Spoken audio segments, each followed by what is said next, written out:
Alright, so we will continue with our two terminal electronic devices. In the previous two sessions we discussed about the working principle of light emitting diodes and liquid crystal displays. Okay, so these were the contents that we had focused on in our previous two sessions. So just a very quick recap of what we had looked at. So that was all about LEDs, and we had also discussed about the working principle of LCDs, liquid crystal displays. What are the advantages of LCDs over LEDs and what are its drawbacks also. Okay, so LCDs, they consume less power when compared to LEDs, however they have so many drawbacks also. Okay, so these were all the constructions, okay, and the working principles of liquid crystal displays.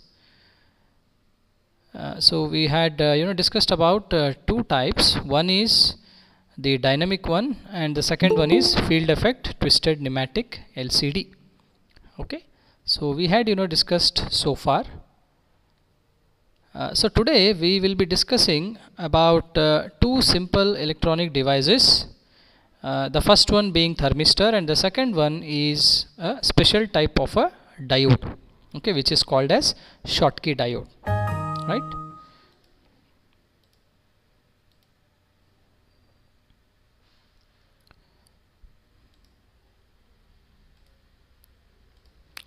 All right, so to start with, about the thermistor, well, it's a very simple device. It's actually a resistor itself, but slightly a special kind of resistor which is dependent upon the which is very sensitive with respect to temperature variations. Okay, the normal resistors are also temperature variant, however they are not so sensitive. Okay, these thermistors are specially fabricated so that any changes in the temperature they can quickly detect it, sense it, and then produce a variation in the form of resistance change. Okay, so that's the basic fundamental principle behind a thermistor. Okay, now we'll try to discuss some more points about the device. The picture in the slide clearly shows you how the commercially available thermistors look like. Okay, now to discuss something about thermistors, well, thermistor is a temperature sensitive resistor. Okay, then its terminal resistance, whenever we say terminal resistance, it is the resistance between these 2 points. Okay, so the terminal resistance is always related to its body temperature. Okay, well, that's the complete body structure of a particular thermistor. Okay, so whatever changes will be there with respect to its body temperature, it will be reflected in the form of change in the terminal resistance. As simple as that. Okay, then it's not a junction device. Please note that there is no PN junction involved here. Okay, just two terminals, okay, as it is in the case of a normal resistor. Now usually these thermistors are constructed with germanium, or they could also be of silicon, or nowadays we find more thermistors which are fabricated using mixture of oxides like cobalt, nickel, strontium or manganese. Okay, because they possess some excellent temperature sensitive properties, okay, which can be detected in the form of variation of the resistance. Okay, fine. Now these particular thermistors can either be positive temperature coefficient or they can be negative temperature coefficient, right, which means the variation in the temperature, okay, can either be detected as positive change in the resistance or negative change in the resistance. So it all depends on the type of the thermistor.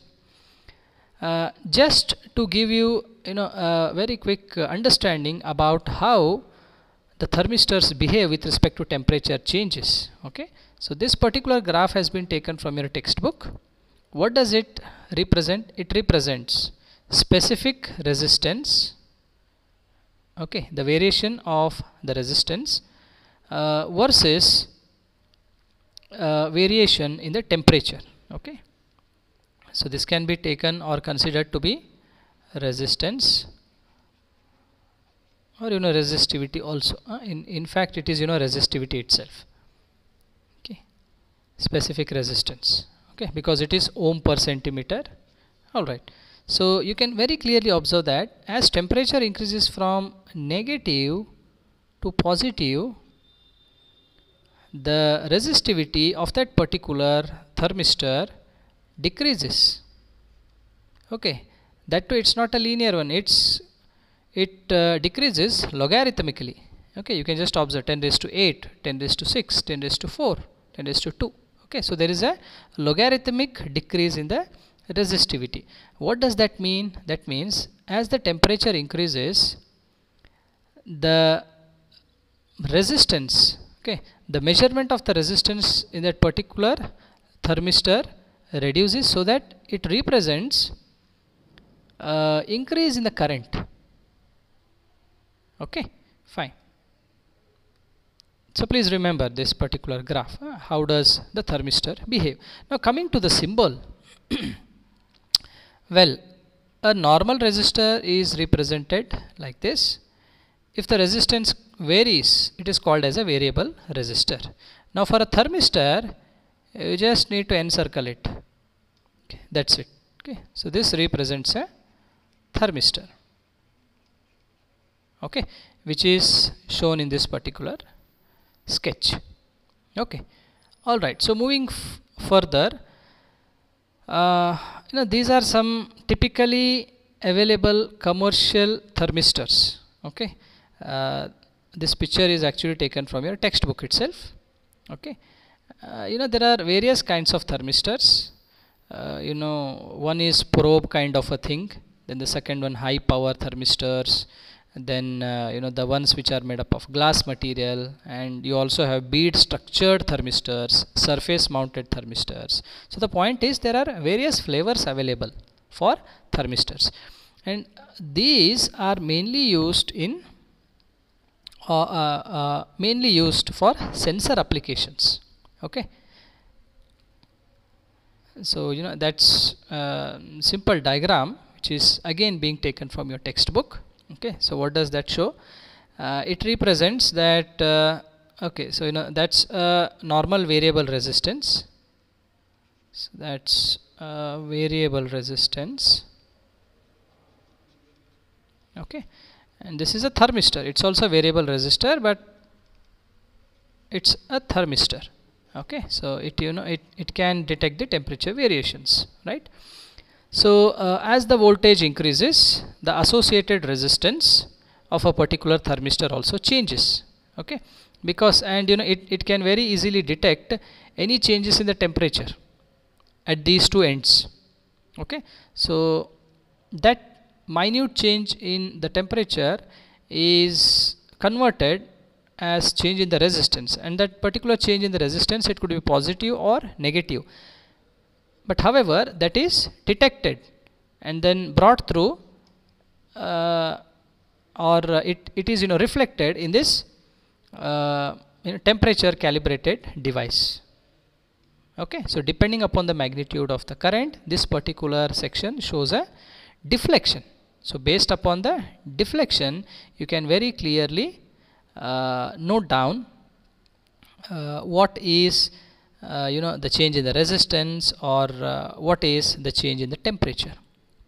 Okay, the gradient, the temperature gradient can also be identified. Okay, so that's a very simple basic application. This particular thing is being used in most of the thermal based sensors, wherein there is a need to determine the variation in the temperature. Okay, so that variation in the temperature is very neatly reflected as change in the resistance between two ends of the thermistor, and this particular change in the resistance is tabulated so that the temperature variations are recorded. Okay, now if you just browse through the internet, if you just Google it out, you will find various simple sensor based applications of this thermistor, okay, which you can do it. Alright, so that was all about this simple thermistor. Moving forward, we will now discuss about a special type of a diode. Okay, so when we say a special type of a diode, don't be in an impression that it's a very new device. No, it's it was way back invented almost 80 years back. Okay, so let us just discuss about this particular diode, which is called as Schottky diode.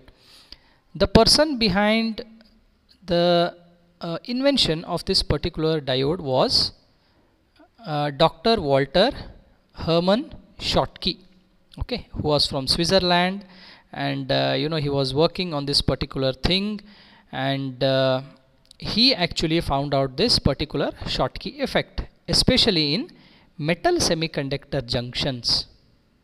I repeat, this effect was observed in metal semiconductor junctions. Okay, but what does Schottky effect define? It actually defines the interaction between a point charge.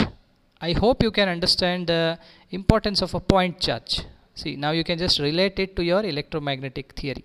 Okay, a point charge, line of charges, sheet of charge. Okay, so a point charge is a isolated charge. Okay, so when that particular point charge is being interacted, is being made to interact with a flat metal surface, okay, what will happen? What happens to the current, or what happens to that particular charge? Okay, so that will be discussed. So this was something about the person who was, or who played a very important role in the invention of this particular diode. Now, to start with, Schottky barrier, it is also called as hot carrier diode. What does the meaning of hot carrier mean? We will understand in a short while. But before that, let us just focus on some important points associated with respect to a Schottky barrier diode. Okay, some of the important points are that the Schottky barrier diode is different from a conventional diode. Okay, please understand, its construction is completely different from that of a conventional PN junction diode. In a conventional PN junction diode, we just have one region of P and one region of N. Okay, however, the construction of Schottky diode is different. Then the semiconductor which is used in a Schottky diode is normally of N type, usually. However, although sometimes P type may also be used, but generally it is of N type. Further, the metal elements are usually of molybdenum, platinum, chrome, tungsten. So you can see that they are all good conductors of electricity, which possess very good number of free electrons. Okay, now based upon these 2 points, somewhere we can understand that a Schottky carrier diode consists of a layer of semiconductor and metal. Okay, so that's why previously I had just mentioned that Schottky barrier diode is nothing but a metal semiconductor junction based diode. So I'll repeat, it's a metal semiconductor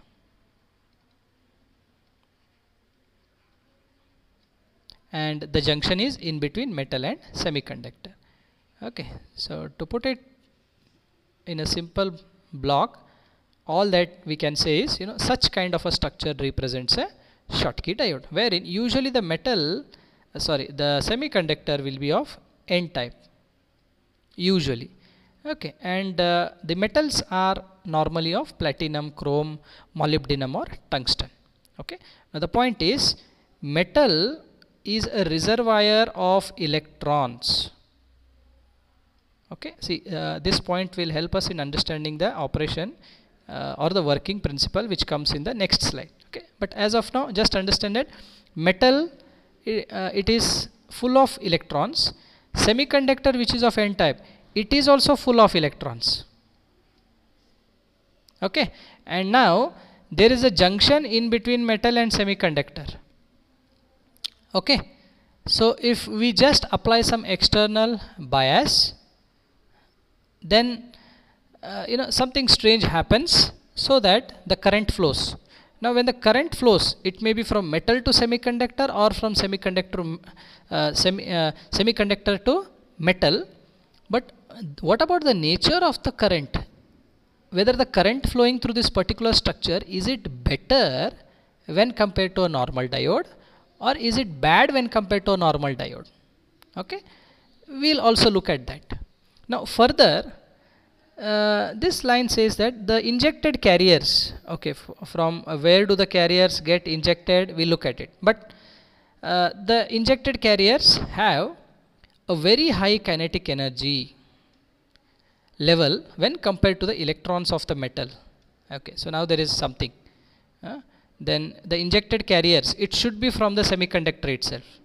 Okay, so the carriers must be injected like this into the metal. So for that I need to apply external bias in such way, right, that the electrons from the semiconductor must flow into the metal. In doing so, they become hot. Okay, and why does that happen, we'll see. Okay, next point is, in the conventional PN junctions, there was the injection of minority carriers into the adjoining region. However, in the case of Schottky diodes, the electrons are injected into the region of the same electron plurality. Okay, so that's the second point which we have to understand. Then the last point is, Schottky diodes are therefore unique because the conduction is entirely by the majority carriers. So there is no concept of minority carrier. So we will discuss a little bit in detail about these 3 points by making use of this particular construction structure. Okay, so that's how a Schottky diode looks like. Now what are these components? Let us try to understand. Well, to start with, from the top end, this is a metal contact, okay, which is of gold leaf. Usually the metal contacts are of gold material. Okay, they are they are actually very thin materials. Here it is enlarged, but in reality they are very thin metal contacts. So this metal contact acts as anode. Okay, anode. Further, at the bottom end we have cathode, and there is a metal contact which acts as cathode. Okay, fine. Now in between anode and cathode, we should have our real construction of the Schottky diode. So what do we have? So this bubble kind of structure is metal. Okay, next, this particular thing is semiconductor, which is of N type. Now the point is, between metal and semiconductor we have a junction, right? Just as we have the junction in our traditional diode, which is in between P and N regions. Here between metal and semiconductor we have a junction. Okay, all right. Now depending upon the applied external bias, what happens? In the N region, electrons are the majority carriers. Okay, so please try to focus on these points. Within the semiconductor, electrons are majority carriers, although there are very few minority carriers, but minority carriers will not help us in this aspect.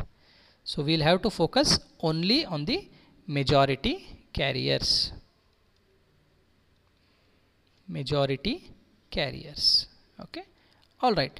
Now depending upon the applied bias, there is a change in the energy level. Energy bands do get changed due to the externally applied bias. So what happens?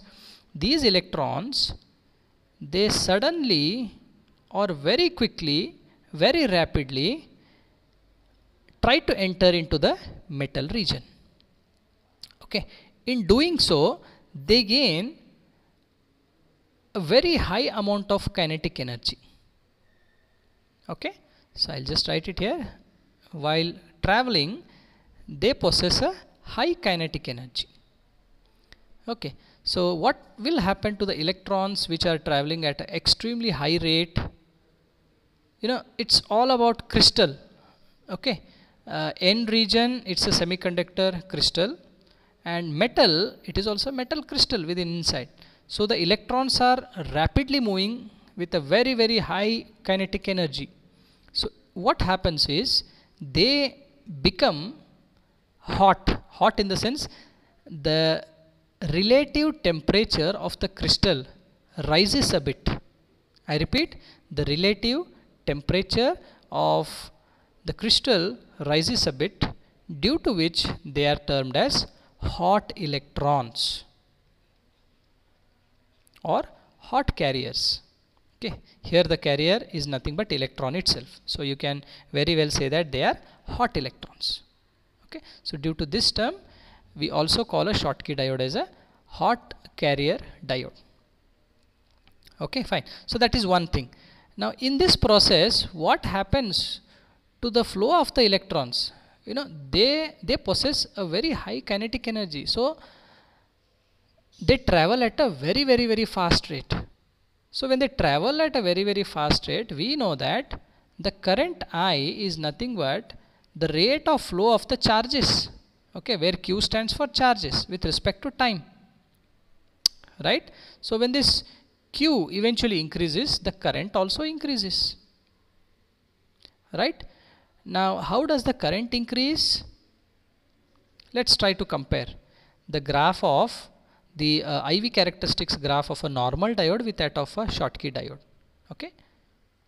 Well, this is a very clear picture of the graph of Schottky diode compared to a PN, the normal PN junction diode. Okay. So the blue color line indicates the IV characteristics of Schottky diode.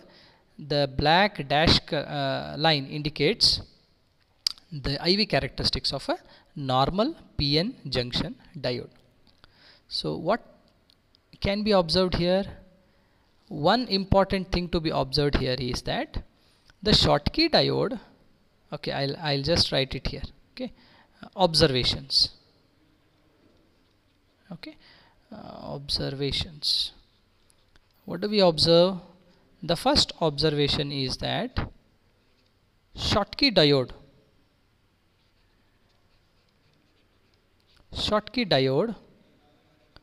switches fast.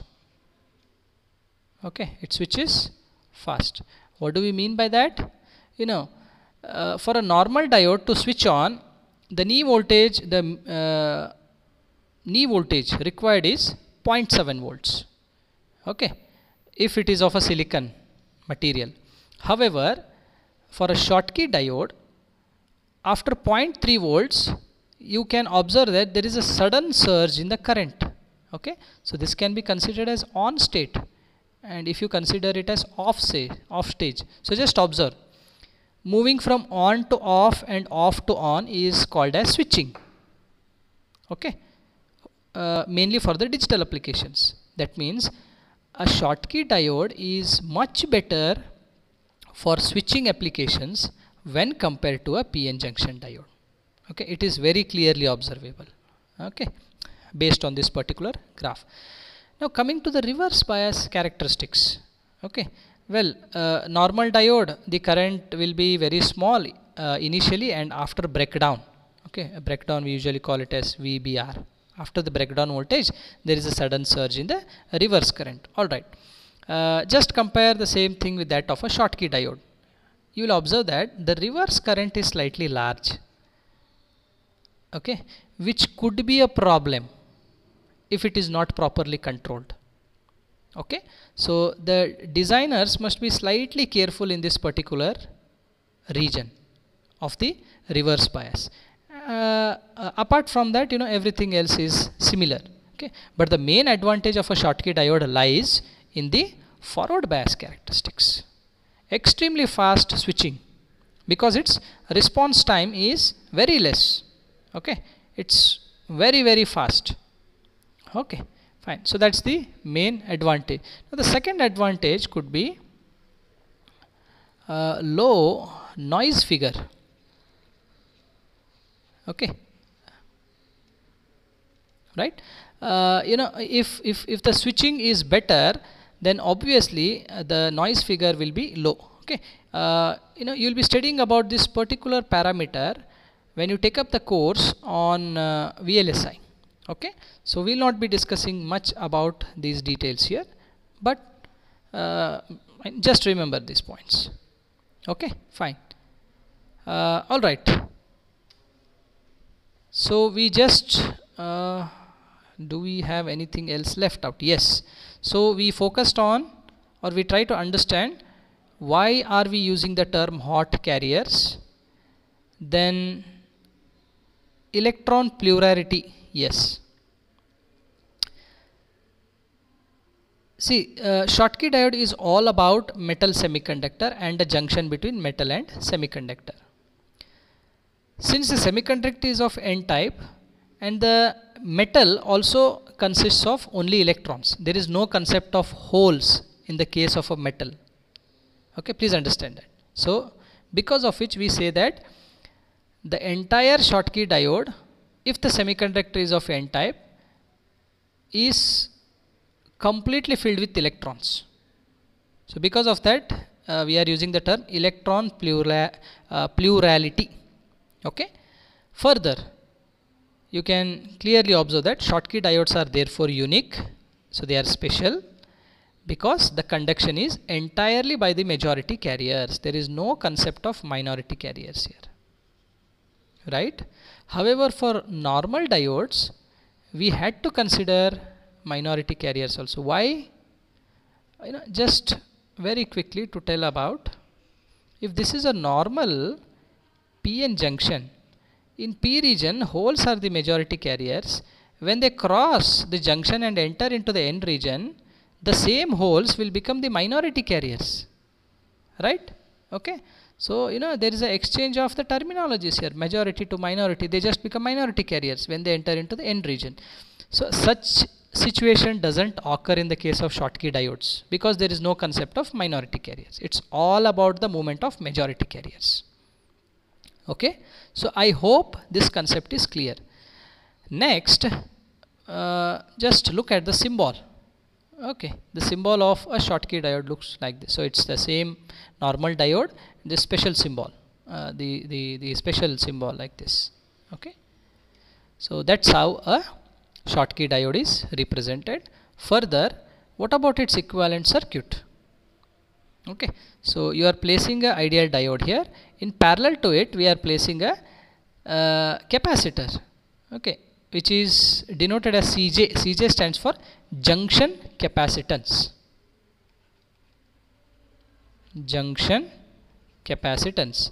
So where do we have a junction? Well, it's a junction between metal and semiconductor. Right? So metal and a semiconductor. Okay, and where is this present? It is present right here. Okay, so obviously this region, it behaves as if it's a parallel plate capacitor. Okay, why? See, capacitance always exists between two metal plates, right? So this metal region and the semiconductor, both of them act as if there's a junction capacitance in between. So because of that, the equivalent circuit is represented like this. Okay, so moving towards the applications. The two main important advantages of Schottky diodes are quick response time. Okay, so this is nothing but this actually results in fast switching time. Right, so it has quick response time and then low noise figures. So due to these two advantages, Schottky diodes are normally used for very high frequency applications. So whenever I say very high, we are talking about megahertz. Sometimes even gigahertz also. Okay, so we are in this range.